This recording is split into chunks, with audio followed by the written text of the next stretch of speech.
And off we go! It's White Party! Forgot to say, we are the NL West Division champions now. Wow. This is it. They're all getting soaked. There's nothing sweeter. The culmination of oh wow. much longer than that. It's the off season, especially after for them what they experienced last oh year. My. Oh my gosh. We should put more volume. And that's when it really starts together as a team. There might be those individual moments in the off season, but then you come together at spring training as a team. I mean, think about what just in general up with the life hose? you go through right now if you're not a baseball player. Just what you experience over a course of 8 months. Well, these guys experience things, the ups and downs together. And when you finally get to your first step of your ultimate goal, which is the biggest step of them all, having to play 163 in this case in order to win the division, well, this is when you get to let it out. And you let it out together. This is when you truly get to celebrate all that hard work together. It stings and it's so cold, but you're so happy it doesn't matter. And it's a blast. And you know what? It goes from one guy to the next, and you're spending about 15 to 30 seconds with each guy. Then you go to the next hug. Then you go to the next guy, and maybe you come up with your best buddy or the guy you rehabbed with or the guy you came up with through the minors, and he welcomed you into the big leagues, and all of a sudden it's like those special moments that you'll never forget. Just think about this moment really from the end of last year's Game 7, and you hope and you pray. And everything is all soaked. This is part 2, but I think this, if you guys didn't see this, but right now they're the NL West champions. Until they show up. But you know that there's going to be a bundle of them, and for you to survive it, you're going to have camaraderie, you're going to have to have talent, you're going to have to togetherness, and you're going to have to be able to really focus and push out all the outside noise. And this organization has done it. To go 6 in a row is unheard of. The 3rd team in the history of Major League Baseball to do that, well deserved. And, you know, even when you set out before the season starts and you have the talent and supposed to say win the division, it's still hard to do it. It's still hard to get to this point, and they were able to accomplish it. It's impressive. All right, well, we saw Dave Roberts inside the clubhouse a short time ago, and before that, he was on the field with Alana Rizzo. Dave, back in April when you guys were struggling, you said you were going to win the division. It took 163 games, but you won the division. What has this year been like for you? All right, see ya. And our guys answered Dave Roberts right there. We stayed together, and you know, you see Matt Kemp right now, JT, how happy he is, and for me, just to be a manager and just to be so proud of these guys for sticking together through all this adversity this year. Last year, you guys locked it up earlier in the season. It took everything you had to get a 6th straight division title. Does it mean more because you had to fight and claw? I think a little bit. You know, I think the last year was special, but like we talked about, every year is different. We got here a different way, maybe the hard way, but I think that it makes it a little bit sweeter. You guys look brilliant for starting Rich Hill yesterday, Walker Buehler today. Walker Buehler is an ace among aces. What can you say about his performance today? I just can't say about this about this young man, and it was a big. It was nice, you guys, to comment like appropriate things. Like that and give us 7 innings. It was unbelievable, and there's a lot more big innings out of that arm. 2 lefties that have had to put So we're gonna put a celebration. Cody Bellinger, Max Muncy, then Walker Buehler with an RBI himself. What can you say about the way that the offense came together against a very good pitching staff? You know what, Marquez, he's had a great year. And I think for our guys to just buy in, that's the whole key. There's been buy-in, there's been sacrifice. Everyone doing it for the best interest of the Los Angeles Dodgers, and I tip my hat to every single guy here. 3 straight years as the manager, 3 straight division titles. Go enjoy this. All right, thanks a lot. What a great moment for Dave Roberts. That was amazing. 3 for 3 in winning the National League West. The Dodgers 6 for their last 6. Only the 3rd team in Major League history to win 6 consecutive division titles. The Atlanta Braves did it 14 times. The Yankees did it 9 times in a row. And now you have the Dodgers 6 in a row NL West titles. Let's go inside the clubhouse. Alana is with Max Muncy. Max, yesterday when I talked to you, you said you didn't know how it felt because you hadn't been in this situation. I said, was this a moment that you always dreamed of? And you said you're still dreaming of it. Now that you had a massive impact in the biggest end of the year, now can you Oh my gosh. Absolutely. Yeah, it's a dream come true, and it's better than I imagined. You've got an unbelievable group of guys in here.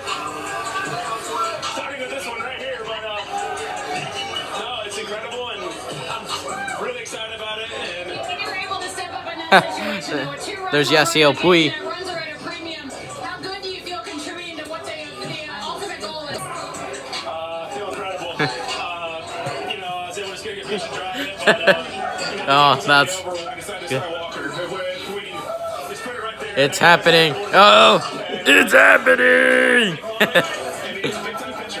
big has he been for you guys this season? Not just in game 163, but in this season. How big has Walker been? You know, he's been probably one of our most consistent guys, and you know his attitude about it. He goes out there every single game, he attacks, he doesn't care who you are, and that kind of resonates with everybody. It doesn't matter who we're playing. If we go out there and do our game, we have a pretty good chance coming out on top. You have had a ridiculous good year. You earned this and deserve it. Thank you so much for your time all season long. Best of luck the rest of the way. Thank you. How about Max Muncy last year, AAA Oklahoma City, hit 12 home runs.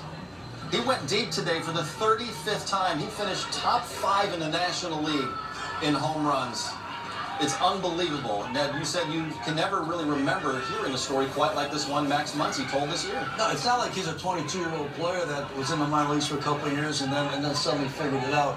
He was 26 years old when he was signed to a minor league contract, spent the year in AAA, didn't make the team out of spring training, was really an extra man's extra man. And next thing you know, injuries take place. He came up, and I give the staff credit because you look at his first week or 10 days, it was not like he was going to blow the world away at that point in time. But they were patient with him, and little by little, he changed his approach, he changed his stroke. And next thing you know, there he is. His name is up at the top of the list with all the big home run hitters in the National League, and they're looking at Max Muncy and saying, yeah, he's one too. And he's got a song with it now from the Beastie Boys. I mean, when you come onto the scene and that starts happening and you got kids, I have my 6-year-old son, when I say Max Muncy, he starts finishing off the lyrics. And that says a lot. You're gonna start doing Fortnite Live? I can't because we're not. I'm trying to show this to everyone later, okay? He knows. I think there's also a confidence that he exudes as well. It's not an arrogance. It's just a confidence that he goes out there and knows, okay, doing it at this highest level. He's embracing this type of year. He's saying, I couldn't even imagine, but it doesn't mean he still doesn't believe in himself to go do it. You know what? The last leadership found Kenley Jansen. He's a catcher, now he's a closer. The last leadership, you know, you have a Justin Turner coming over. You know, it's not going to be D. Gordon. Now you get Chris Taylor. He turns his career around. Now you have Max Muncy. This is not just about going out, acquiring stars, and having a huge budget. This is about finding diamonds in the rough that end up contributing to a working-class team and a working-class organization. LA's got a tremendous amount of distractions. That's why everybody wants to live here with our weather and everything else that we get to do around here and enjoy life. But to do that, have all that around you and have the focus this organization has now and the toughness, the leadership from the top and with Dave Roberts is absolutely fantastic to do this 6 years in a row. Let's go back to Max Muncy for a second. I think it's one of the great stories in sport when somebody gets a second chance or even a third chance and takes advantage of it. You don't see it, you see it in a lot of walks of life, but when you see it in sports, it's a little bit more prominent just because of all the interest that sports has around this country. A guy like Max Muncy, though, you're getting that second chance. Matt Kemp this year, well-known, prominent player, got himself a second chance to come back to LA. Those are great storylines, and it tells everybody that indeed all things are possible. And Laurel, you called Max Muncy a diamond in the rough 5 years ago. Look, check it out there on channel ABC. Diamond in the rough in Justin Turner. And he became a National League championship.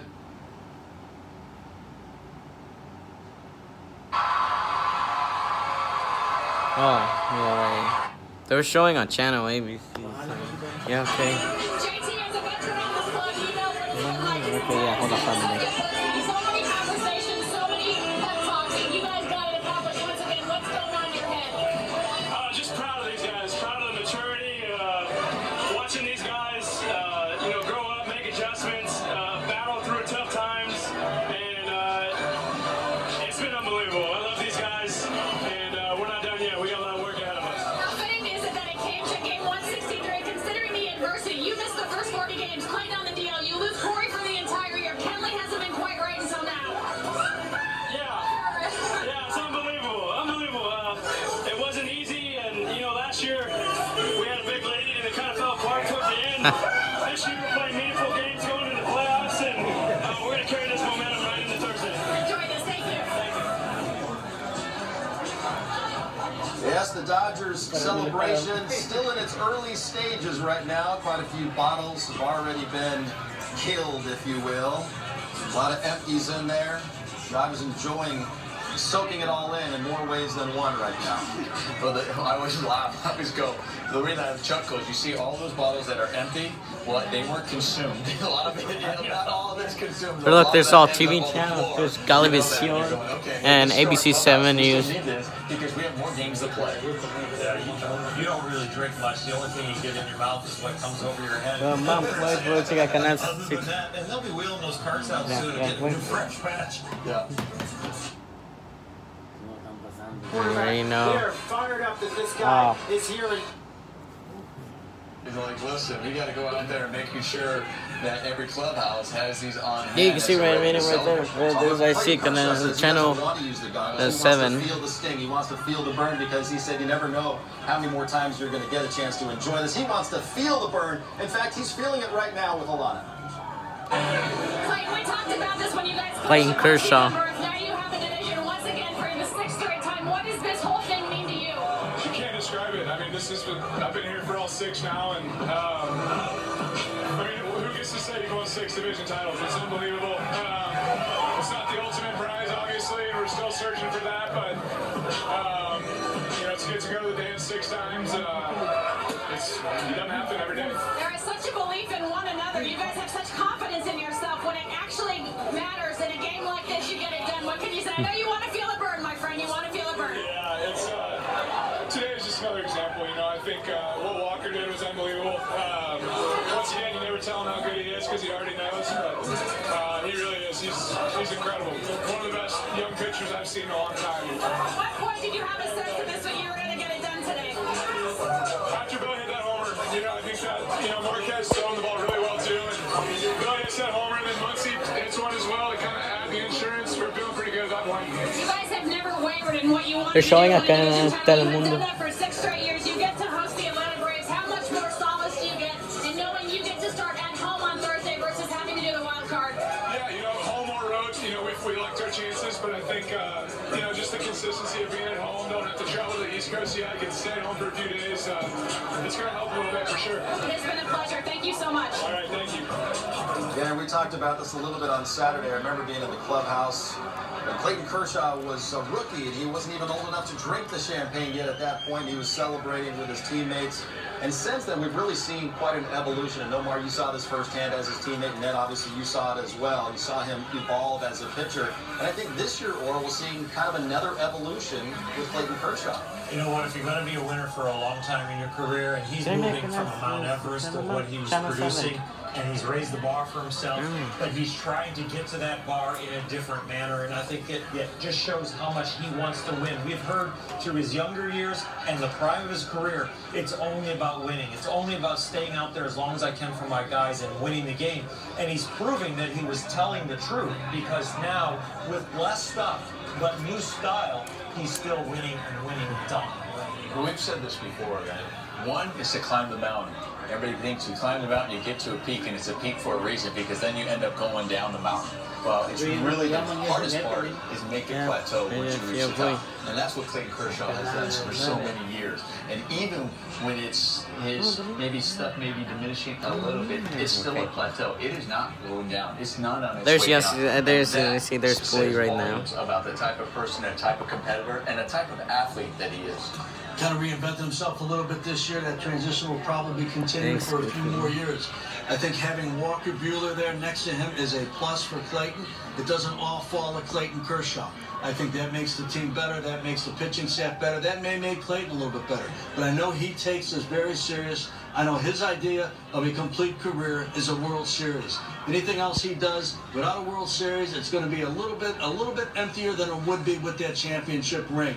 And I think that is what keeps him going. That is what he strives for on a day-in, day-out basis. And he knows how tough it is, and he has an appreciation for the opportunity that exists starting Thursday night against the Braves. There's more pitchers now pushing too. So you got the veterans who you have, but you got Caleb Ferguson who's going to start pushing and raising the bar. You got Julio Urias is starting to look really good. It's almost the best I've ever seen him throw the ball back on this rehab, getting a few innings. And all of a sudden, the young guns, with Buehler maybe at the top of the young guns, are going to start pushing and keeping these veterans fresh and knowing, man, I got to stay with this or I could lose some starts, or I got to stay with this or I'm not going to get the key outings. And I'll tell you, what the veterans have also done along the way is shown these young guys. I know we're talking about these young guys as well, but they have shown the way for their years to come. What I mean by that, not just going out there and pitching as starters, but also the way they've handled maybe going into the bullpen, maybe going out there and have to handle a different role, and how they've handled that with boys and going out there and contributing, recognizing that there's a bigger picture, not just down that the ultimate goal is to the World Series. That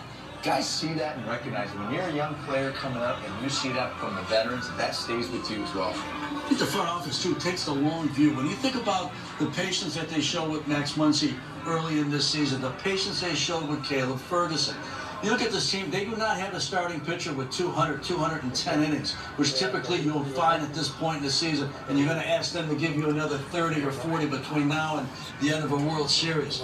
They've been very judicious, and they've been very thoughtful on how they have parceled out at-bats, innings, starts, relief appearances, and being patient with young players. All right, guys, I'm going to end the live stream right now. We laugh about it here.